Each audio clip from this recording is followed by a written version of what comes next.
Hi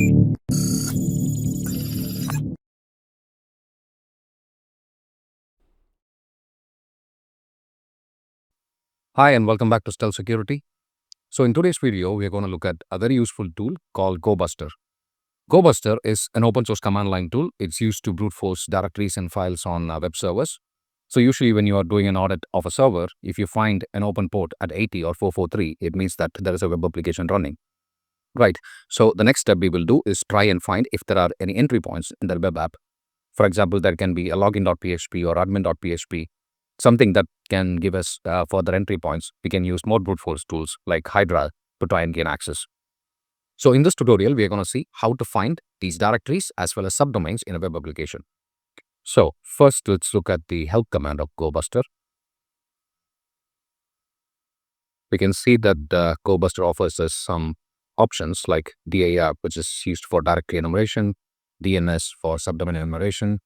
Then there is fuzz for fuzzing. You can also discover S3 buckets. There are a lot of options that Gobuster gives us.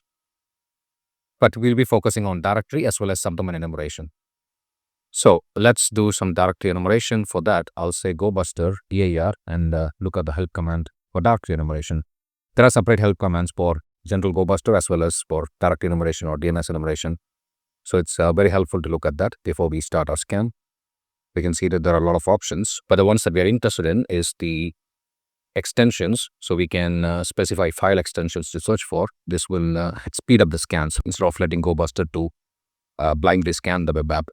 Okay, so let's start a scan. And what I'm going to do is I'll say Gobuster DAR and set the URL, which will be HTTP followed by my IP address. I have a separate machine running which hosts a web server. So this is the IP address. And I need a word list. If you don't know what a word list is, it's simply a list of words that helps brute force tools to go and look for something. For example, in this case, we need a list of common directories. And I've used something from setlists, and I'll put a link for this in the description below. So basically, I've downloaded this in my local machine in a file called directories.txt. So I'm going to do directory enumeration in this web server using the directories.txt word list. Let's start it and see what happens. You can see that the Gobuster has to go through a lot of iterations. So to make Gobuster's job easier, I'm going to set a file extension, which is PHP, because PHP is one of the most commonly used web development languages. So let's start with that. I'll say extension, look for PHP files.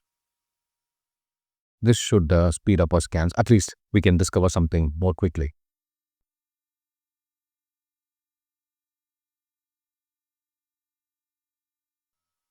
So to speed up your scans, you can also reduce the time mode. Right now it's 10 seconds. You can even reduce it to 5 seconds. But let's see if Gobuster comes up with something. Okay, so Gobuster has discovered one file name, which is admin.php. Let's go and see what it is. So HTTP, the IP address /admin.php. Great, you can see that there is a username password console. So you can use a tool like Hydra and have a list of usernames and passwords, common usernames and passwords to try and brute force into this application. So I hope you understand how directory enumeration works. Let's stop this, and now we are going to look for some subdomains. I know for a fact that this web server does not have any subdomains, so we will use tesla.com. Tesla is part of bug bounty program, so we have permission to do some mild enumeration of the website. So let's quickly look at the help command for DNS enumeration.